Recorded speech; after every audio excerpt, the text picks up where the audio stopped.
1990 সালে ক্ষুদ্র ঋণের প্রচলিত ধারার বাইরে গিয়ে এক ভিন্ন দর্শন নিয়ে যাত্রা শুরু করে একটি স্থানীয় উদ্যোগ।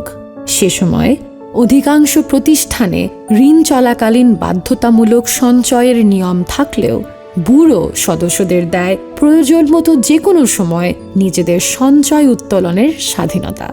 এই সহজ সঞ্চয় নীতি বছরের পর বছর ধরে সদস্যদের মনে গভীর আস্থা গড়ে তুলেছে, আর সেই আস্থার ভিত্তিতেই টাঙ্গাইলের মানুষের সঙ্গে বুড়োর সম্পর্ক বিস্তৃত হয়েছে 3 দশকেরও বেশি সময় ধরে। আজ সেই দীর্ঘমেয়াদী আস্থারই প্রতিফলন ঘটেছে 5 মডেল শাখায়।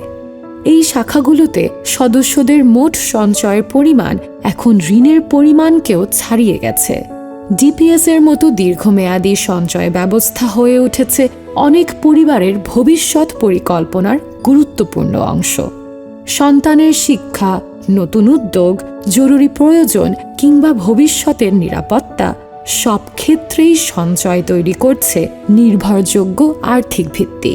আর এই আর্থিক পরিকল্পনার কেন্দ্রে রয়েছে পরিবারের নারীরা। সঞ্চয়, ঋণ ও বিনিয়োগের পাশাপাশি বিদেশ গমন এবং রেমিটেন্স ব্যবস্থাপনার মতো সিদ্ধান্তেও তাদের অংশগ্রহণ ক্রমেই বাড়ছে। টাঙ্গাইলের এই শাখাগুলো নিয়ে পরিচালিত গবেষণার মাধ্যমে মাইক্রোসেভ বোঝার চেষ্টা করেছে দীর্ঘদিনের সদস্যরা কিভাবে সঞ্চয়ের মাধ্যমে নিজেদের আর্থিক স্থিতি গড়ে তুলছে। যেসব মনে করেন যে 2 টাকা করে সঞ্চয় দিছে আর 500 টাকা করে ঋণ দিছে, সেই সংখ্যায় মেলো বুড়ো টাঙ্গাইলে মনে করেন যে ভর্তি কিছু। আগে তা ছিলাম গরিব, স্বামী কৃষি কাজ করে হয়েছে, আমি 2টা মেয়ে বিয়ে দিছি, ওই ব্যাংকে কোনো টাকা তুলে মেয়েরা উৎসাহ দে, তার আমি ছেলে দিছি 8 বছর ধরে কুয়েত। বুড়ো টাঙ্গাল আসছে গনে আমাকে সুযোগ সুবিধা আছে দেখেই গরিব মানুষ বাঁচলো। মনে করেন যে টাকা থুয়া থুয়া জমাইয়ে 30 লাখ 50 লাখ এই পর্যন্ত থুয়া মনে করেন উঠাইলে বড় একটা কাজ করা যায়, ব্যবসা বাণিজ্য করা যায়। মনে করেন যে একটা গরু কিনা বিক্রি করা যায়।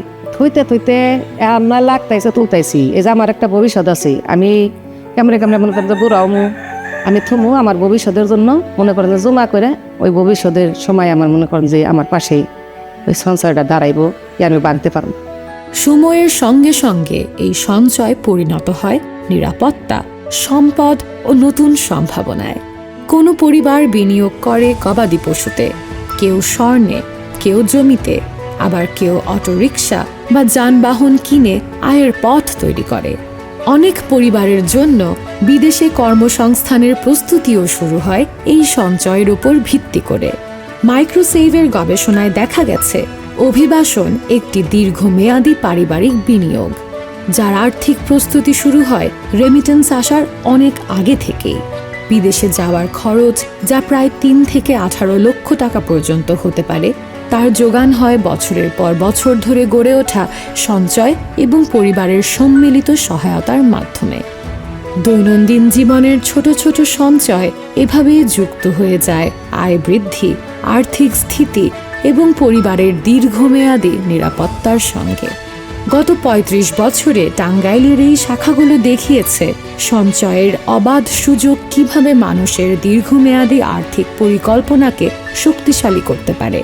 ঝুঁকি মোকাবেলা, জীবিকার উন্নয়ন, শিক্ষা এবং পরবর্তী প্রজন্মের জন্য নতুন সুযোগ তৈরিতে সঞ্চয়কে সফলভাবে কাজে লাগিয়েছে পরিবারগুলো। প্রয়োজনের সময় নিজের সঞ্চয় তুলে নেওয়ার এই নমনীয় নীতিগত প্রতিশ্রুতি আজ ইতিবাচকভাবে বদলে দিয়েছে অগণিত পরিবারের জীবনচিত্র।